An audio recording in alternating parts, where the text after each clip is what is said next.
50% तक भी कमा ले जाते हैं। यही हो रहा है कि नहीं हो रहा है? हाँ, यही हो रहा है अभी, मतलब जो अच्छा, बिचौलिए हैं बताइए, वही ज्यादा अब जो लाभ है उठा वो मालिक वो है नहीं, तो वो कीमत बेचने का उसके पास हक ही नहीं है, राइट? तो वो जो है कंज्यूमर तक पहुंचा रहा है। कंज्यूमर को जो है ना मैक्सिमम 3 MSP चार्ज की जाएंगे। तो जो बची हुई 2 MSP है वो किसान के कॉस्ट सेटलिंग अकाउंट में आएगी। अच्छा। तो 2 MSP, 1 MSP उसके अर्निंग अकाउंट में चली गई और 2 MSP कॉस्ट सेटलिंग अकाउंट में चली गई।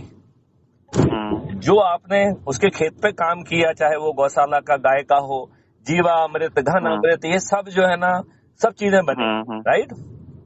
बहुत बढ़िया। और किसानों के खेत में अपने आप पहुंचेंगी और किसानों के कॉस्ट सेटलिंग अकाउंट से चार्ज होगा। तो फिर बताइए, कोई लेन देन किसी से कुछ नहीं करना है। आपकी मिट्टी की जो हालत है वो 1 साल के अंदर वो सोने की मिट्टी हो जाएगी। उसका जो कार्बन कंटेंट है वो 0.1 से बढ़ के 0.9 हो जाएगा। आज जो हमारे मिट्टी के जीवाणु, मित्रवत जीवाणु मर चुके हैं, वो फिर से जो है ना जागृत हो जाएंगे। और उसमें आजकल मालूम नहीं आपको जानकारी है कि नहीं है, आजकल बहुत अच्छे माइक्रोब बना लिए गए हैं लेबोरेटरीज में। वो माइक्रोब इतने ताकतवर हैं कि वो हवा से जो है ना प्रोटीन्स को खींच के जमीन में ट्रांसफर कर सकते हैं। तो सही मायने में देखा जाए तो ये माइक्रोब जो है ये फर्टिलाइजर की खदान हो गई कि नहीं हो गई, जीवित खदानें हो गई। जीवित तो आपकी मिट्टी में ही जो है ना सोर्स भी कर रहे हैं और उसमें उसको एनरिच कर रहे हैं, उसमें प्रोटीन की चीजें बढ़ रही हैं, केचुए का वो भी हो रहा है, ये भी हो रहा है।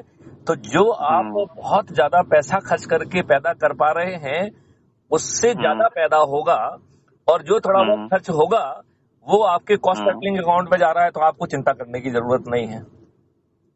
फिर हमें ये भी चिंता की जरूरत नहीं है कि हमें 1 बार डालना है कि 2 बार डालना है कि 5 बार डालना है। यदि हमारे पास जो है ना हर दिन डालने के लिए है तो हम 365 दिन डालेंगे, क्या दिक्कत है? हाँ, सही बात है। तो जो मिट्टी जो है अभी हमारी जल्दी से सौंधी नहीं हो रही है, उसकी गुणवत्ता जो है ना हर दिन बदलेगी। तो हमारा प्रोडक्शन बढ़ जाएगा कि नहीं बढ़ जाएगा? बढ़ जाएगा। अच्छा, अब बताओ, किसानों की आमदनी इस मॉडल में ना तो किसानों को किसी के पास जाना पड़ रहा है। जाना पड़ रहा है क्या? नहीं। तो किसानों को किसी के पास जाना नहीं पड़ रहा है और किसानों को बिना खर्च किए, किसानों को बिना खर्च करते हुए 1 MSP मिल रही है, तो उसकी आमदनी 5 गुना हो जाएगी कि नहीं हो जाएगी? ना, बहुत बढ़िया ये प्रोजेक्ट इस तरीके का। नहीं, आप ये बताइए 5 गुना हो जाएगी कि नहीं हो जाएगी? हो जाएगी। जब अब आपका जो गौशाला से, जीवा अमृत, घन अमृत से और जो एक्वाकल्चर से जो एक्स्ट्रा इनकम होगी उसकी 1/3 इनकम आपके अर्निंग अकाउंट में जा रही है और 2/3 इनकम जो है वो आपके कॉस्ट सेटलिंग अकाउंट में जा रही है। सही है, बिल्कुल। तो आप मुझे बताइए, अब आपकी आमदनी 5 या 6 गुना हो जाएगी कि नहीं हो जाएगी? 5 गुना तो कम ही हो गई है, 6 या 7 गुना हो जाएगी। हो जाएगी कि नहीं हो जाएगी?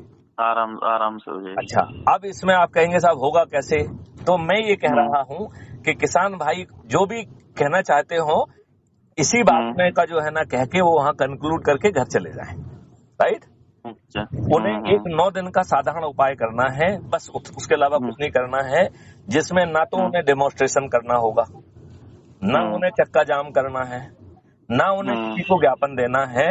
उन्हें 9 दिन का एक साधारण सा उपाय करना है। आपका शुभ नाम क्या बताया था आपने? पवन ठाकुर। तो पवन जी, क्या आप हमारे कहने पर अपने लाभ के लिए 9 दिन का साधारण सा उपाय करेंगे क्या? ना, बिल्कुल करेंगे। अगर इस तरीके का अगर किसानों के लिए लाभ वाली बात है तो इस पर चर्चा भी होनी चाहिए और उपाय भी होना चाहिए। हाँ, नहीं, आप चर्चा करें, ये करें, वो करें, वो सब करते रहिए। बस हमारा कहना है कि हम जो 9 दिन का साधारण उपाय दे रहे हैं, जिसमें ना आपको कोई प्रोसेसन निकालना है, ना कोई धरना देना है, ना कोई जो है किसी को पिटीशन देना है, ना कोर्ट में PIL लगाना है, ना पुलिस वालों को बैरिकेड लगा के लठ भरने का जो ना मौका देना है, ना FIR दर्ज करने का मौका देना है। ऐसा 100% हम जो है कर पाएंगे।